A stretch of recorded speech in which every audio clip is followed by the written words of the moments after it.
علماء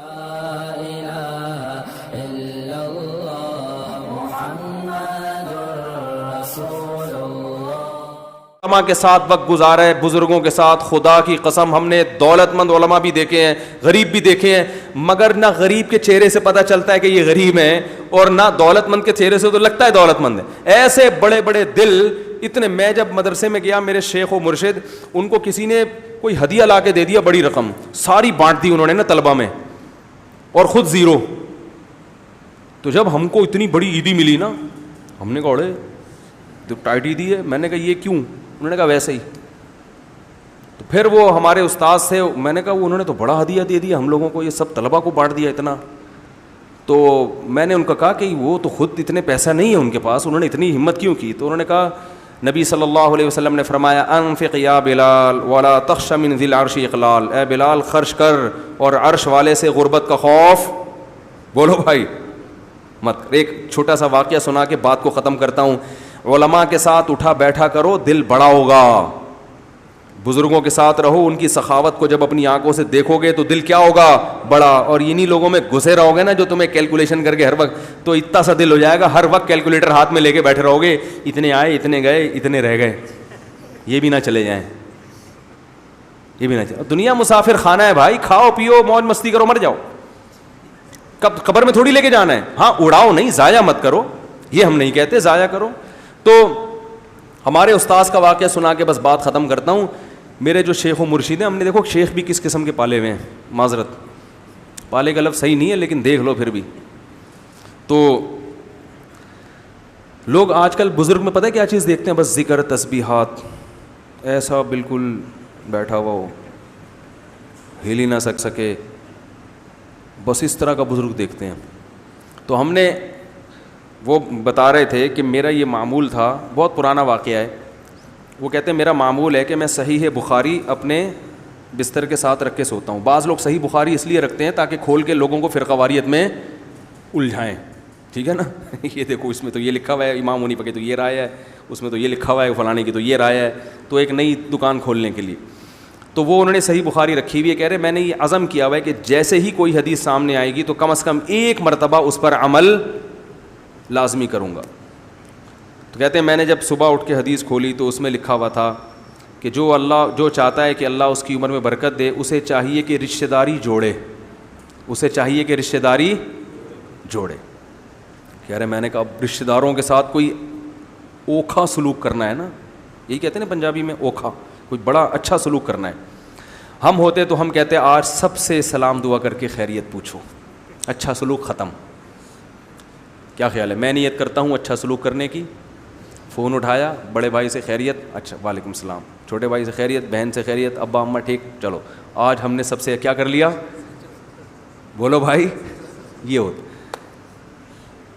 تو کہتے ہیں کہ اللہ کی قدرت کہ کہتے ہیں کہ میرا ایک شاگرد تھا. ہاں کہتے ہیں میرے پاس، یہ پرانی بات ہے نا، تو میرے پاس کچھ پیسے پڑے ہوئے تھے، 25,000 روپے. وہ 25,000 اس وقت ایک رقم تھی اور ان کے لیے تھی، کیونکہ ان کے پاس تو 25 بھی نہیں تھے نا. جو غریب ہو اس کے لیے تو 25,000 بہت ہے نا. تو میرے پاس پڑے ہوئے تھے کتنے؟ 25,000. تو وہ میں نے اپنی کسی ضرورت سے رکھے ہوئے تھے. کہہ رہے ہیں بالکل وہی ضرورت میرے بڑے بھائی کو بھی تھی. کہہ رہے میں نے کہا اچھا سلوک کا تقاضا یہ ہے کہ اپنی ضرورت کو قربان کر کے بڑے بھائی کی ضرورت پوری کر دو. کہہ رہے ہیں وہ 25,000 میں نے اٹھا کے ان کو ہدیہ دے دیے، گفٹ کی آپ کو گفٹ ہے. ان کو یہ نہیں بتایا کہ ایکچولی ضرورت تو مجھے تھی مگر خون تو خون ہوتا ہے نا. ہمارے یہاں آٹھا نے کسی کو دے گا اور ڈائلاگ ایسے مارے گا مگر اپنا خون تو کیا ہوتا ہے. ایسا نہیں، بس یہ جی ہدیہ دے دیا ان کو اور اپنی ضرورت کو کیا کر دیا؟ قربان. کہہ رہے ہیں اگلے دن کیا ہوا کہ ایک آدمی آیا جو میرا ہی شاگرد تھا اور خاندانی کنجوس مشہور تھا. اس کے بارے میں یہ تھا کہ مالدار بہت ہے مگر آج تک اس نے کسی کو کبھی ہدیہ، کوئی گفٹ اس کی جیب سے کسی کے لیے کبھی نہیں نکلا. کہہ رہے وہ آیا اور اس نے بڑی لجاجت کے ساتھ، بڑی عاجزی کے ساتھ 2.5 لاکھ روپے مجھے گفٹ دیے، جو بالکل توقع کے برخلاف. 2.5 لاکھ روپے گفٹ دیے. کہہ رہے میں نے کہا یہ 2.5 لاکھ, ابھی میں نے 25,000 دیے, اور کتنے آ گئے؟ 2.5 لاکھ 25,000 کا کتنا ہوتا ہے؟ 10 گنا. اللہ نے کہا نا 1 کے 10 دوں گا. اب یہ دوسری آزمائش تھی. ہم کہتے ماشاء اللہ آ گئے, چلو جی اللہ کی نعمت. کہتے میں نے کہا کہ اس کا مطلب ہے کہ اللہ کو میرا کل کا عمل بہت زیادہ پسند, تو بھائی کے ساتھ اچھا سلوک کتنا پسند آیا, لہذا یہ رشتہ داری جوڑنے کے بدلے میں یہ پیسے آئے ہیں, تو یہ سارے پیسے میں بہن بھائیوں میں, بولو بھائی, تو دوبارہ زیرو ہو گئے. وہ 2.5 لاکھ سب بہن بھائیوں کو برابر نہیں, بولو تو پھر رہنے دو, کیا کر دیے؟ بانٹ دیے.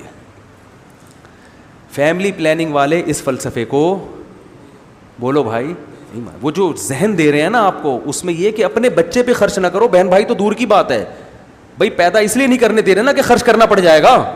صحابہ تو بیوہ عورتوں سے شادی کرتے تھے, ان کے بچے لے کے پال لیا کرتے تھے, اور یہ اپنے نہیں پیدا ہونے دے رہے. کیسی گندی سوچ بن رہی ہے کہ نہیں بن رہی لاشعوری طور پر. انگریزوں نے یہی کیا, اپنی اولاد پہ خرچ نہیں کیا, پھر کتوں پہ خرچ کرتے ہیں, وہ کتوں پہ کر رہے ہیں خرچ, کیونکہ اتنی دولت لے کے کہاں جائیں گے, اور بڑھاپے میں کتے ان سے ہیلو ہائے بولو نہیں کرتے. بڑھاپے میں تو انسان کو اولاد چاہیے, بیٹیاں چاہیے, بہویں چاہیے, داماد چاہیے. خیر, تو وہ انہوں نے سارے پیسے کیا کر دیے, پبلک میں ڈیوائڈ. تو ابھی تک زندہ ہے ماشاءاللہ, ابھی تک زندہ ہے, کھا رہے ہیں, پی رہے ہیں. تو میں نے جو میرے پہلے شیخ تھے, جو ان شیخ کے شیخ تھے, ان کو اس سے بھی زیادہ سخی دیکھا ہم نے. ان کو تو ایسا سخی دیکھا تھا کہ اللہ کی پناہ, ہم تو کبھی کبھار حیران ہوتے یار یہ کرتے کیا ہیں.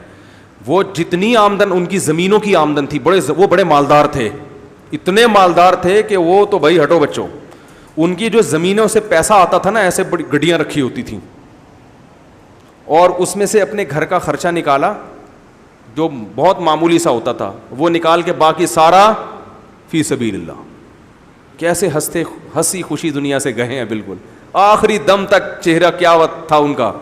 یہ اتنا, میں نہیں کہہ رہا آپ لوگ اتنی سخاوت کا مظاہرہ پلیز نہ کریں, کیونکہ ابھی ایک بیان سنا ہے, جب یہ بخار اترے گا آپ کو, پھر جب جیب میں دیکھیں گے پیسے ہی نہیں ہے تو پھر میرے سے آ جائیں گے, یار وہ سنا ہے کچھ زکوٰۃ وکات بھی ہوتی ہے آپ کے پاس.